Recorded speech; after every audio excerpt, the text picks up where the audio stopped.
Hello, everyone. I hope you had a good weekend. And again, I think I'm just going to jump straight into the highlights. There are a few things I wanted to talk about. I think I'll save it for the end of the video. And let's just get started with the highlights today. So, our first highlight is from a supplement. It's a supplemental highlight. Okay, Almanack of Naval Ravikant. Code and media permissions. Code and media are permissionless leverage. They are the leverage behind the new rich. You can create software and media that works for you while you sleep. Okay, yeah, I think it just goes to show the power of um, like this world enabled by information technology, by programming and everything. I think it's fairly straightforward. There's not much for me to talk about over here. Let's move on. Okay, the second one is from NLP. Instead of listing their troubles, they list everything that feels good. As I said, this isn't about being reasonable. This is about being successful. Yeah, again, I feel I don't have enough context about this because it's a very small highlight. It could mean multiple things. Um, yeah, so it's best I skip this as well. So moving on. Okay, this is from working backwards. Bias for action is an important leadership principle at Amazon. And with AWS, we were certainly under time pressure to launch this product before our competitors did. But bias for action does not obviate the need for the painstaking aspects of the working backwards process. We did not allow ourselves to be so driven by what our competitors might do that we would launch a product without first having thought very carefully about how our customers would use it and benefit from it. To put it another way, working backwards was the process that enabled us to put into action the principle of customer obsession. Right. So I think the point here is that there is this leadership principle, bias for action, and that essentially means that okay, not to overthink things. Sometimes we go down the rabbit hole of okay, what if this happens? What if that happens? Let's analyze the plan completely and then start acting. Bias for action says that yeah, okay, I mean there is information that you need to gather that, and I think there is like this benchmark of I mean if you feel that you've got 70% of information you need, you're good enough to start. You should not wait any longer to start now. So I think this highlight is kind of describing more about that. It does not, bias for action does not mean that we go with uh, very little information. It's like 70% is neither too high nor too low. So if it is, for example, if you feel you know only 20% about the situation, no, I think then it does not mean that you act straight away. You figure out, okay, is this what our customers need? Is this you basically apply all the other leadership principles, and I think working backwards as well. Working backwards is reflected in at Amazon. It's reflected in practices like um, writing a PR FAQ document. Again, if you want to know more about that, it's there in the book. So follow due process. Bias for action doesn't mean that okay, as soon as you have a thought, you jump into action. No, it means that okay, you figure out, you have a thought, and you collect some information. And if you once you feel that okay, you've got about 40 to 70% of information, you're ready to act. You should absolutely not wait beyond 70% because then it's too late. So let's move on. Anthro-Vision. Okay, this has appeared after a while. An investment banking conference is just like a Tajik wedding, I thought.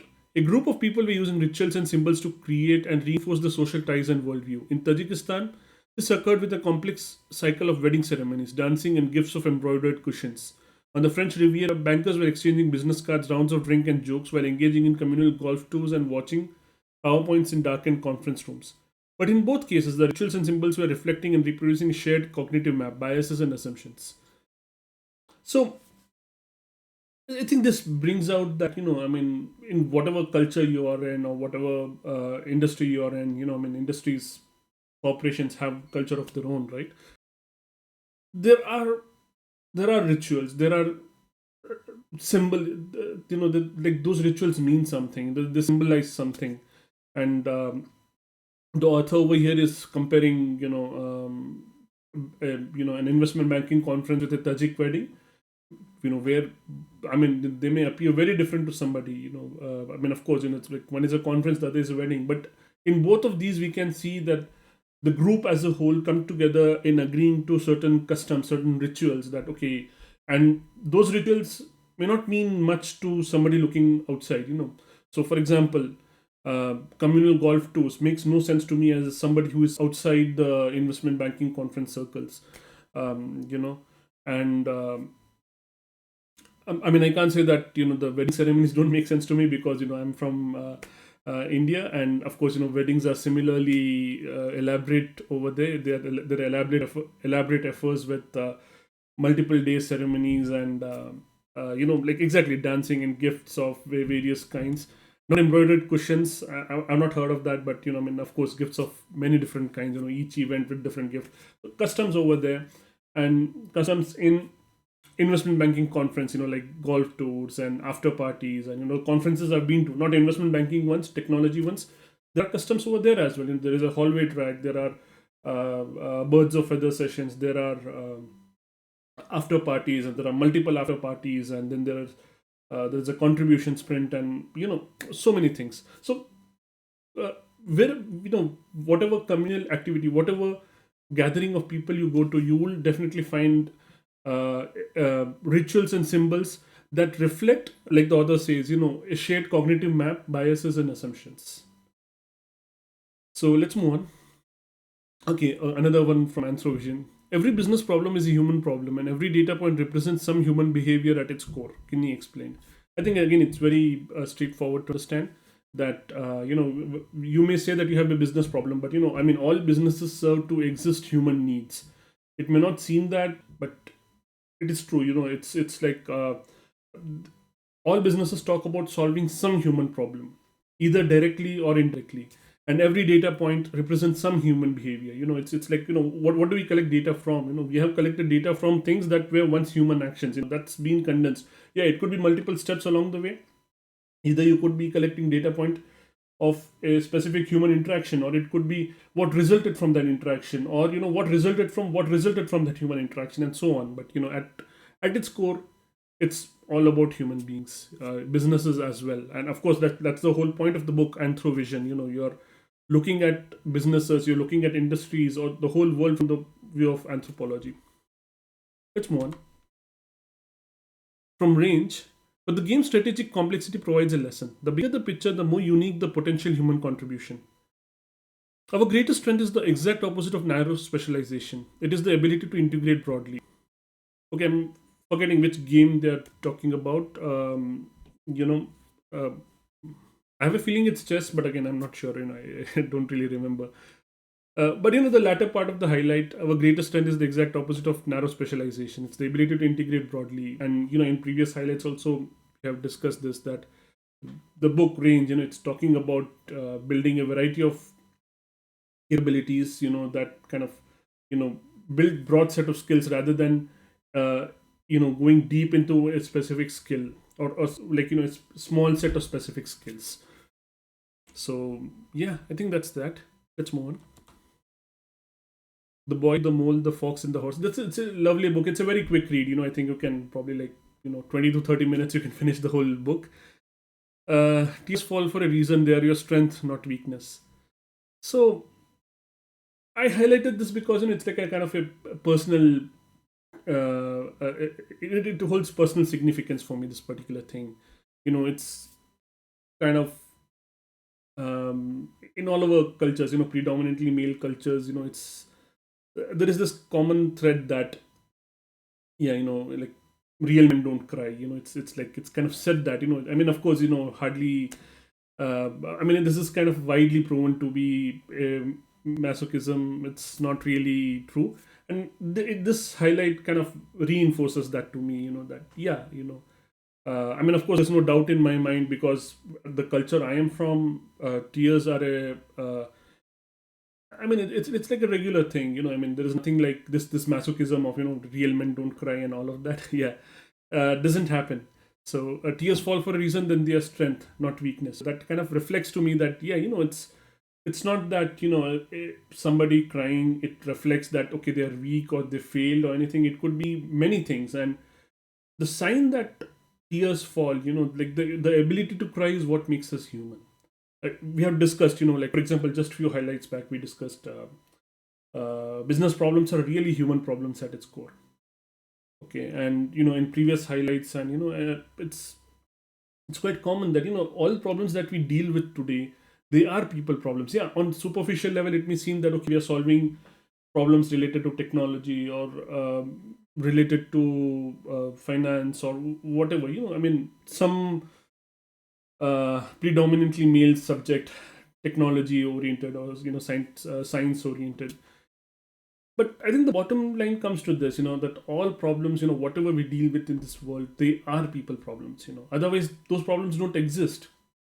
And um yeah, so the need to show emotions, and crying, either uh, crying for the sake of happiness, or because you're sad, all of these, they're just emotions. They're what makes us human. So tears are something that just kind of, I mean, how do I describe this? It's kind of a indicator. Like, I mean, is that a good word for this? I don't know. Or it's like a natural result of the emotion. And suppressing a natural result is not healthy to being a human, right? So ultimately, what this says to me, that tears, they really show our strength, as a human being. They're not our weakness. They're not because we failed, or because it's wrong to be sad, or it's um, wrong to be happy, or whatever. It's there because it exists, and they just show that we are, that at a basis level, we are human beings, and emotions are our strength. So let's move on. Excuse. Okay, so from Think Again, psychologists find that passions are often developed, not discovered.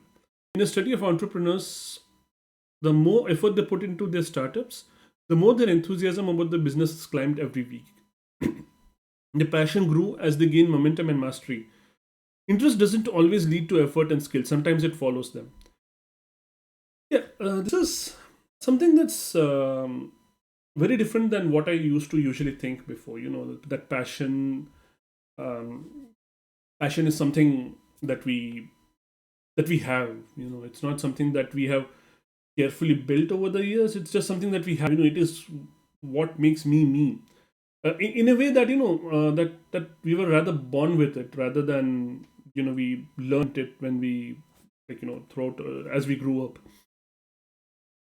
And yeah, it's been a learning thing for me, because I kind of overrated the importance of passion in anything. I remember the days, when my organization where I work, Accelerant, had passion at its as its core value. And I remember, I mean, how we moved from passion to enthusiasm as the core value. Like, replaced the word passion, because it's a heavy word. It's a very, very strong notion, very strong word, for what it represents. And also the practical problem, which I later learned more about, like, from books like these, and another one. I think there is like a whole case built against passion in this book by Cal Newport. So good they can't ignore you. I don't think so. We have had highlights from that yet, but like that book is all kind of like a manifesto against passion in that classical sense, that something you're born with, or something you just have, and like, that is what makes you you, and you can't change further. So yeah, it's this is another testament to that, to that notion, that passions are often developed, they're not discovered. It's not something that you have. They're often developed. You build, you decide that okay, you want to be passionate about something, and you work towards it. At the beginning, you may not be that good at it, but you build it. You work at it, and you keep building it, and then one day you realize that okay, this is something that really interests you. You're really good at it, and it interests you. And then you, like, then you use the word that okay, I'm passionate about something. Whereas the process was that you simply made yourself good enough to do that. So again, like the highlight says, um, like, in the more effort an entrepreneur put into their business, the more enthusiasm they had every week. for that business. So again, it's not like the highlight says it. Then interest doesn't always lead to your effort and skill. Sometimes it follows them. So sometimes you have to begin with effort and skill, and then the interest develops. So it's sometimes the wrong question to ask. Okay, are you interested in this, and then decide if you want to do it or not. Sometimes that's the wrong approach. Sometimes the correct approach is go try it, do it for some time, learn it, apply some effort, meaningful effort, and then decide, is this something that still interests you. Okay, let's move on. Another one from NLP. Inhale deeply for a count of 6, hold it for a count of 2, then exhale for a count of 6, completely emptying your lungs. Do this 3 times, just 3 times, anytime during a day. Do this 3 deep breaths in for a count of 6, hold for a count of 2, exhale for a count of 6. Okay, it's like a repetition. Yeah, okay, the highlight is important because it kind of like, it's a funny thing, I mean, we breathe all the time, but we don't really know how to breathe. It's a learned art. And so this is like a reminder for me that, okay, this is how we breathe. And breathing is a great resetting experience. When you're feeling charged in any way emotionally, breath slows you down. It paces yourself that, okay, yeah, you are still going by the by the pace of your breathing. And we're better able to handle whatever situation we are in. So I won't go too deep into benefits of breathing. I mean, of course, it's been looked at it from um, medical point of view, psychological point of view, spiritual point of view. So there is a lot of reading you can do on that. But yeah, I find this a good technique to pace my breathing myself. The last highlight is from stolen focus. If you don't feel safe, then you'll be unable to wind down because your body is saying to you, you're in danger, stay alert. So the inability to sleep, he explained, isn't a malfunction. It's an adaptive trait under circumstances of perceived threat.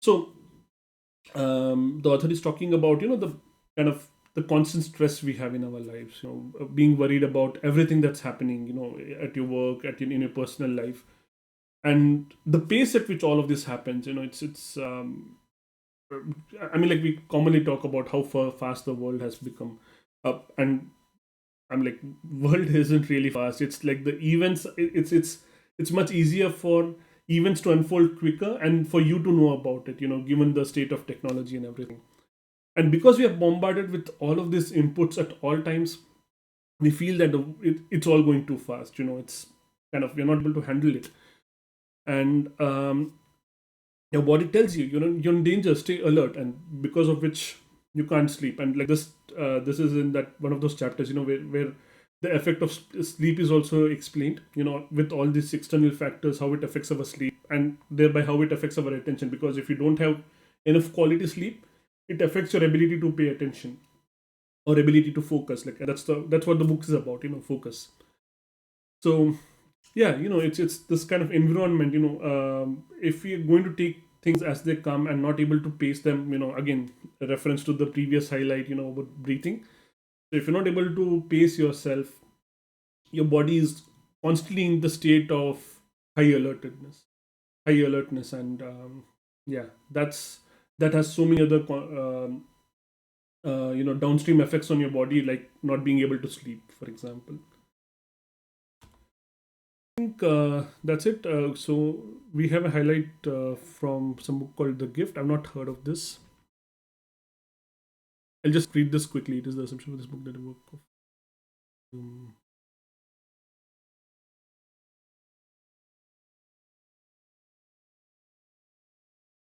okay, yeah, I'm not really sure I can talk about this. I don't really know what the book is about, and the title doesn't tell me much. So I'm just going to stop over here. So I've been doing this, I mean, now that we are at the end of our highlights, I just wanted to take a couple of minutes to talk about, something that's on my mind. So it's been, I think, not even 2 weeks since I started this, right? It'll be 2 weeks this Wednesday, and so far I'm happy that I've been able to do this daily. And I've been wondering, what would it look like in future? I've got some feedback about, like it'll be a good idea to, for example, break this down in multiple highlights. Of course, that creates a lot more work for me. And again, like the notion of sorry, the idea, why I'm doing this in the first place. Yeah, I'm doing this, I'm putting it on YouTube, which means I'm talking to you, I mean, and thank you for watching this. This is the end of the video, it's still watching, so that's great, thank you for that. um at the same time, it's also, because I'm doing this primarily for myself. I want to keep things as easy as possible for me. Yeah, I mean, I want to make this useful to you as well. Of course, that's there, but I feel that I'm doing this primarily for myself.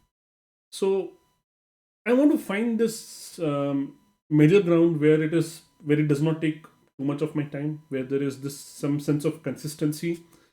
That okay, it may not be daily. It could be like, for example, couple of days a week. I have to figure that out. Like, this is an experiment, and like I said, it's not been going. It's not even 2 weeks, so there's not enough. There's not enough data for me to decide either way. But yeah, I mean, like, some of the early feedback that I'm getting is that 20 minutes is too long, and I agree, it is long. I mean, I wouldn't listen to it myself. 20 minutes podcast. Um, I consider it large, especially because I listen to podcasts at something like 2 or 3x speed. So a 1 hour long podcast becomes 20 minutes in my listening speed, and that I consider long. So this is long. I agree with that, and I do want to make this um, more digestible. And I agree. I think breaking it down into chunks is a good way to go about doing that.